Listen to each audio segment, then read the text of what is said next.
नमस्कार, स्वागत है आपका बिहार समाचार में। तो चलिए बिहार की 10 प्रमुख बड़ी खबरों के बारे में जानते हैं। खबरों की ओर रुख करने से पहले आपसे अनुरोध है कि अगर आप चैनल में नए हैं तो चैनल को सब्सक्राइब जरूर करें और साथ ही वीडियो अगर अच्छी लगे तो एक लाइक अवश्य करें और साथ ही घंटे वाले बटन को जरूर दबाएं ताकि कोई भी अपडेट आप तक सबसे पहले पहुंचे।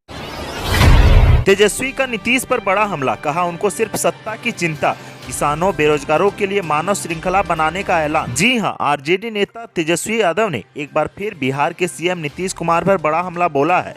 उन्होंने कहा कि उनको सिर्फ सत्ता की चिंता है। तेजस्वी यादव ने कहा कि अगर आप नीतीश जी के इतिहास को देखेंगे तो अंदाजा हो जाएगा कि उन्होंने किसे धोखा नहीं दिया।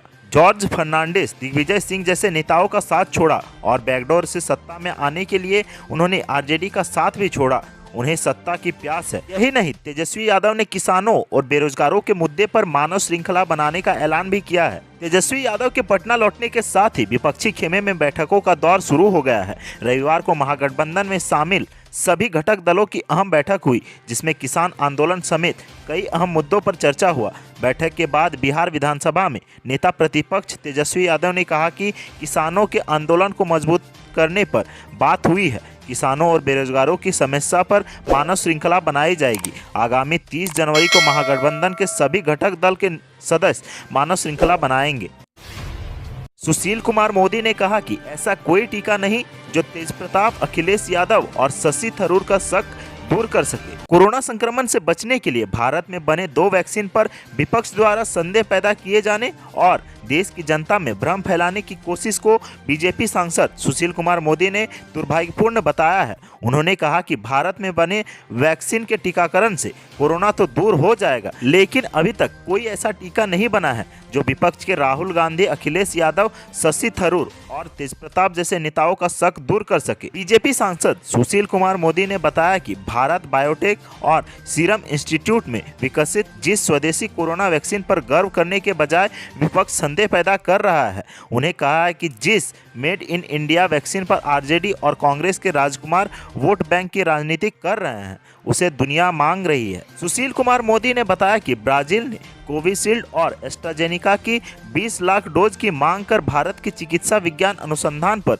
विश्वास प्रकट किया है। सुशील कुमार मोदी ने आरजेडी और कांग्रेस के नेताओं पर चुटकी लेते हुए कहा कि हम बेशक ऐसा कोई टीका नहीं बना पाए जो शशि थरूर, अखिलेश यादव, तेजप्रताप यादव और कट्टरपंथी मुल्लाओं का शक दूर कर सके।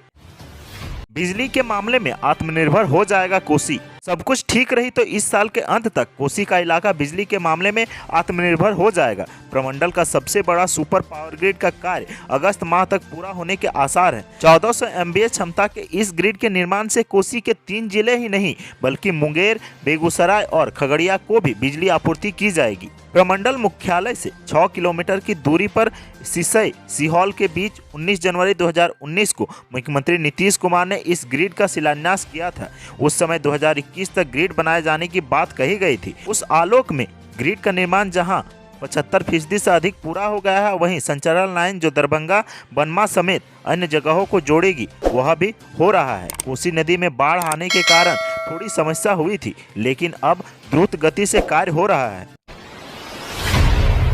बिहार को मिली 5 लाख वैक्सीन, 4,67,000 हेल्थ वर्करों का इंतजार खत्म होने वाला है। 300 संस्थानों में टीकाकरण की तैयारी। बिहार में कोरोना वैक्सीन की 5 लाख वायल आने वाली है। वैक्सीन की खेप 1 से 2 दिन में पटना NMCH में बनाए गए राज्य वैक्सीन भंडारण में पहुंच जाएगी। यहां से प्रदेश के अन्य 10 सेंटरों को भेजी जाएगी। क्लिनिकल एस्टेब्लिशमेंट एक्ट के तहत रजिस्टर्ड अस्पतालों को ही वैक्सीन दी जाएगी। राज्य के 4,67,000 हेल्थ वर्करों को वैक्सीनेशन की तैयारी पहले चरण की लगभग पूरी हो गई है। बस अब 16 जनवरी का ही इंतजार किया जा रहा है। वैक्सीन को लेकर विशेष निगरानी होगी। इसमें सिर्फ ऐसे ही सेंटर को वैक्सीन दी जाएगी जो क्लिनिकल एस्टेब्लिशमेंट एक्ट के तहत रजिस्टर्ड होंगे। रजिस्टर्ड अस्पताल के कर्मियों का ही विन पोर्टल पर रजिस्ट्रेशन किया गया है। यहाँ संख्या 4,67,684 है। पटना में 16 वैक्सीन सेंटर फाइनल किए गए, जहां 16 जनवरी से हेल्थ वर्करों को पहले चरण की डोज मिलेगी। नॉर्मल लोगों को इंतजार अभी लंबा होगा। कोरोना वैक्सीनेशन के लिए सामान्य लोगों को अभी लंबा इंतजार करना होगा। वैक्सीन की पहले चरण वाली डोज 16 जनवरी से हेल्थ वर्करों को दी जाएगी। पटना में 16 सेंटर फाइनल किए गए हैं। इसमें मेडिकल कॉलेज, पीएचसी और सीएचसी के साथ अनुमंडलीय अस्पतालों को शामिल किया गया है। रविवार को हुई बैठक में वैक्सीनेशन सेंटर पर मंथन किया गया है। पटना में बनाए गए 16 वैक्सीनेशन सेंटर में अब ड्यूटी लगाने की तैयारी चल रही है। एक टीम में 5 सदस्य होंगे। एक टीम एक दिन में केवल 100 लोगों को ही वैक्सीन देगी। ऐसे में मेडिकल कॉलेज और अन्य निजी अस्पतालों को छोड़कर सीएचसी और पीएचसी के साथ अनुमंडलीय अस्पतालों में 100 वैक्सीनेशन का एक ही दिन में दिया जाएगा। बिहार में कुल 4,62,026 लाभार्थियों ने वैक्सीनेशन के लिए कोविन पोर्टल पर अपना रजिस्ट्रेशन कर लिया है। पहले चरण में 16 जनवरी से इन्हें वैक्सीन दी जाएगी। कोविन पोर्टल पर जितना रजिस्ट्रेशन हुआ है उतनी ही वैक्सीन सेंटरों को भेजी जाएगी। ये खबर है शिक्षकों के काम की खबर। 1 लाख शिक्षकों के फोल्डर 4 साल से गायब। उनके नाम वेबसाइट पर डालेंगे, अपलोड करना होगा दस्तावेज। शिक्षा विभाग में जिन शिक्षकों के फोल्डर निगरानी विभाग को जांच के लिए नहीं मिल सके हैं, वैसे शिक्षकों को वेबसाइट पर अपना शैक्षणिक और प्रशिक्षण संबंधी सभी सर्टिफिकेट अपलोड करना होगा। शिक्षा विभाग इसके लिए जल्द ही वेबसाइट बनाएगा। ऐसे शिक्षकों का नाम इस वेबसाइट पर डाला जाएगा। शिक्षा और निगरानी विभाग के आला अधिकारियों की बैठक में यह निर्णय लिया गया है। शिक्षा विभाग ने सभी डीपीओ को निर्देश दिया है कि जिस नियोजन इकाई से शिक्षकों के फोल्डर नहीं मिले हैं, ऐसे दोषियों को चिन्हित कर प्राथमिकी दर्ज कराएं। राज्य के 1,03,917 नियोजित शिक्षकों के प्रमाण पत्र के फोल्डर निगरानी को अब तक नहीं मिल सके। हाईकोर्ट के आदेश पर निगरानी पिछले 4 साल से शिक्षकों के प्रमाण पत्र की जाँच कर रही है। जाना था दरभंगा, लेकिन बनारस पहुंच गई फ्लाइट। एयरपोर्ट पर यात्रियों ने किया खूब हंगामा। मुंबई से दरभंगा आ रहे कुछ यात्रियों ने बनारस एयरपोर्ट पर काफ़ी हंगामा किया। दरअसल मुंबई में कुछ लोगों को बिहार आना था। उन्होंने स्पाइस जेट की फ्लाइट SG 945 में अपना टिकट बुक किया। वे लोग दरभंगा आने के लिए मुंबई से फ्लाइट में बैठे और बनारस पहुंच गए, जिसके बाद वाराणसी के लाल बहादुर शास्त्री अंतर्राष्ट्रीय हवाई अड्डा पर इन यात्रियों ने खूब हंगामा किया। दरअसल बात यह है कि मुंबई से जो यात्री दरभंगा आ रहे थे, उनकी फ्लाइट खराब मौसम के कारण वाराणसी एयरपोर्ट डाइवर्ट कर दी गई, जिसे लेकर यात्रियों ने खूब हंगामा किया। हम आपको बता दें कि इससे पहले भी गत बुधवार को मुंबई से दरभंगा आने वाली फ्लाइट को कोलकाता डाइवर्ट कर दिया गया था। एयरपोर्ट डायरेक्टर विप्लव मंडल ने इसकी पुष्टि करते हुए कहा कि लो विजिबिलिटी के कारण फ्लाइट को बनारस डाइवर्ट कर दिया गया। मालूम हो कि स्पाइस जेट की फ्लाइट संख्या SG 945 को दोपहर 2:30 बजे दरभंगा आना था और इसे यात्रियों को लेकर पुनः 3:05 पर मुंबई के लिए उड़ान भरना था। मनु महाराज से मिले भोजपुरी एक्टर खेसारी लाल यादव। सिंघम से मिलकर हुए खुश। भोजपुरी फिल्म एक्टर खेसारी लाल यादव अपने गांव आए हुए थे। वह सारण DIG मनु महाराज से अचानक मिलने के लिए चले गए।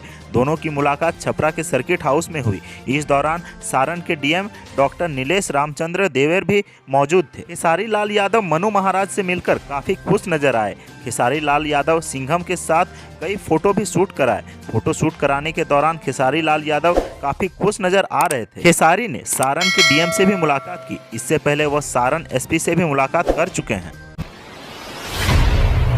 थानेदार ने RJD विधायक से की बदसलूकी। सस्पेंड करने की मांग को लेकर घंटों दिया धरना। वैशाली में महुआ के राजद विधायक मुकेश रोशन के अपने समर्थकों के साथ अचानक धरना पर बैठ जाने से अजीबोगरीब स्थिति बन गई। दरअसल विधायक मुकेश रोशन नगर थाना अध्यक्ष द्वारा की गई बदसलूकी से नाराज होकर NH 19 पर धरना पर बैठे थे। घटना नगर थाना के अनजानपीर चौक के पास की है। इस दौरान धरना पर बैठे राजद विधायक ने अपने समर्थकों के साथ थानाध्यक्ष को निलंबित करने की मांग को लेकर जोरदार प्रदर्शन किया। काफी देर तक विरोध प्रदर्शन जारी रहने के बाद मौके पर सदर SDPO राघव दयाल और सदर SDO संदीप शेखर प्रियदर्शी मौके पर पहुंचे। उसके बाद थानाध्यक्ष पर कार्रवाई का भरोसा दिलाने के बाद विधायक अपने समर्थकों के साथ धरने से हटे। राजद विधायक मुकेश रोशन का कहना है कि अनजानपीर के पास होटल में संदिग्ध परिस्थिति में एक युवक का शव मिला था। इसी मामले को लेकर जब वह नगर थाना पहुंचे तो नगर थाना अध्यक्ष सुबोध कुमार ने उनके साथ बदसलूकी की, जिस कारण उन्हें धरना पर बैठना पड़ा। राजद विधायक मुकेश रोशन ने इसको लेकर अपने पार्टी आला कमान और मुख्यमंत्री को भी शिकायत करने की बात कही है। अब बात करते हैं बिहार में कोरोना अपडेट की। तो बिहार में मिले कोरोना के 359 नए मरीज।